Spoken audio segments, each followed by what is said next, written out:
Coaching के आज सबके पास दो ऑप्शंस हैं, ऑफलाइन और ऑनलाइन।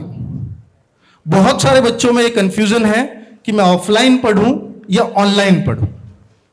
तो अभी मैं रिजल्ट के बहुत सारे एग्जाम्पल ऐसे बता सकता हूं कि एक बच्चा गया, टीचर्स से मैं सुन रहा हूं जो ऑफलाइन पढ़ा रहे हैं कि एक बच्चे सर अब आते हैं हमारे पास, 1 महीने आते हैं, फिर वो कोई लाइब्रेरी ज्वाइन कर लेते हैं किसी दोस्त के कहने से।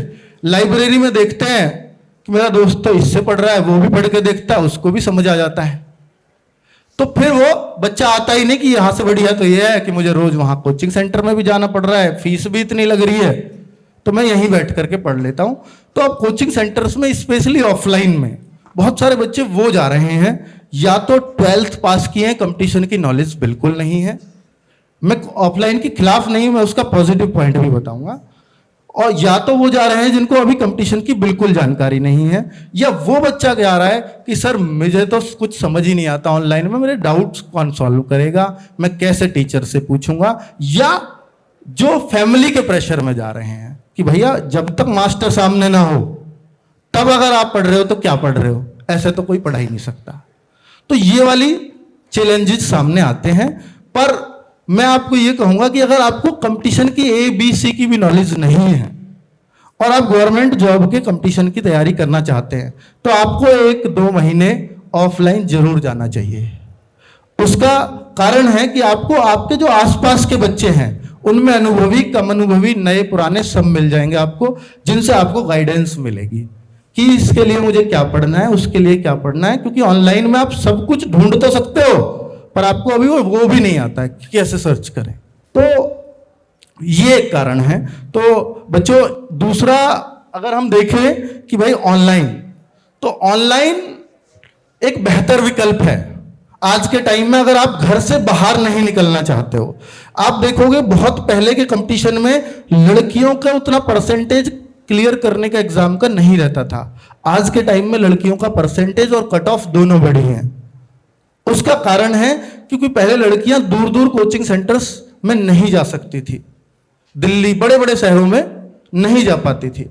लेकिन आज उनके पास इंडिया के बेस्ट से बेस्ट टीचर उनके मोबाइल में है, बस उनको सर्च करना आना चाहिए कि मुझे किससे पढ़ना है, कैसे करना है। तो मैं इस बात का भी जवाब दूंगा कि भाई कैसे आप अपने ऑनलाइन के टीचर्स से पढ़ सकते हैं और कैसे चूज कर सकते हैं। मैं इस बात का भी जवाब देता हूं कि ऑनलाइन कोचिंग के लिए कोई भी प्लेटफॉर्म या शिक्षक का चुनाव कैसे करें। कि हमें ये तो चुन लिया कि ऑनलाइन एक तो बहुत सस्ता है, हम अपने घर में रह करके पढ़ाई कर सकते हैं और उस लेवल की कर सकते हैं जो शायद हम बाहर भी नहीं कर पाए। आज आप देखोगे मुखर्जी नगर बिल्कुल खाली हैं, कोचिंग सेंटर्स पे ताले लगे हुए हैं। कहाँ गया सारा बच्चा? सारा बच्चा ऑनलाइन पे शिफ्ट हो चुका है। और समय के साथ अगर आप चले तो शायद बहुत बेहतर कर जाओगे, और अगर समय से पिछड़े तो फिर बहुत पिछड़े रह जाओगे। तो ऑनलाइन में सबसे बड़ा चैलेंज ये है कि सर सारे तो टीचर्स हैं, कोई कुछ बोल रहा है, कोई कुछ बोल रहा है। हम एक से पढ़ते हैं तो दूसरे का ऑप्शन आ जाता है। ऑप्शन बहुत सारे हैं, वहां चुनाव नहीं कर पाते। हमारे दोस्त उससे पढ़ रहे हैं, मैं इससे पढ़ रहा हूं, वो उससे पढ़ रहा है, तो मैं किससे पढ़ूं, ये कैसे पता चलेगा।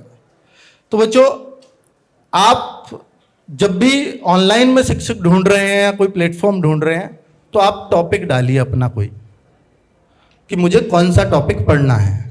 उस पर आपको हो सकता है 2-3 टीचर, 4-5 टीचर्स के ऑप्शन आए।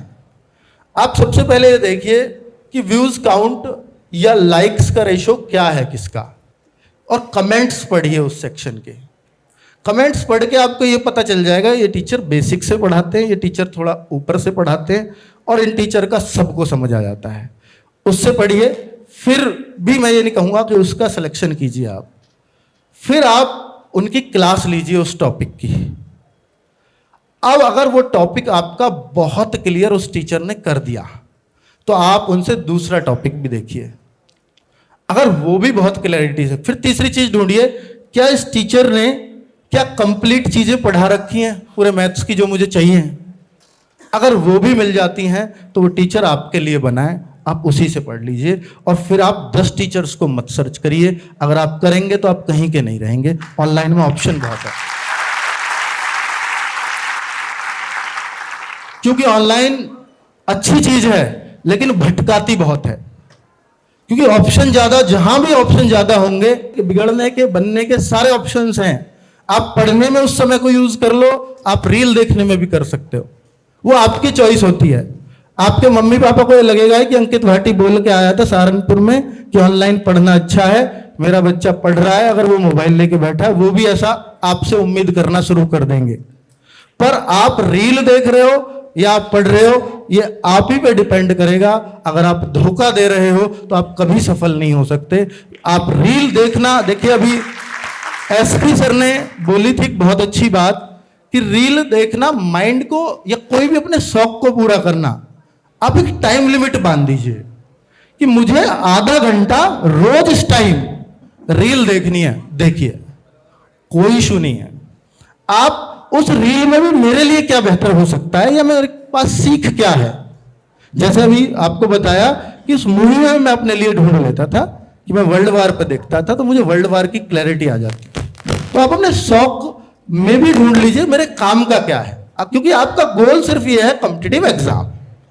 तो ये मेरा आपसे कहना है कि आप अगर पढ़ रहे हैं और आपको सेल्फ मोटिवेटेड रहना है, किसी को धोखा नहीं देना है, अपने लिए पढ़ना है, अंदर से आवाज आ रही है मुझे कंपटीशन का एग्जाम निकालना है, उसके लिए मैं कर रहा हूं, इस गोल को कभी भूलना मत। चाहे आप शादी में हैं, किसी की बारात में हैं, आप कहीं पार्टी में हैं, आप खेल के मैदान में हैं, आपको एक बात हमेशा ध्यान रखनी है कि मुझे ये करना है और मैं उसको करके ही रहूंगा।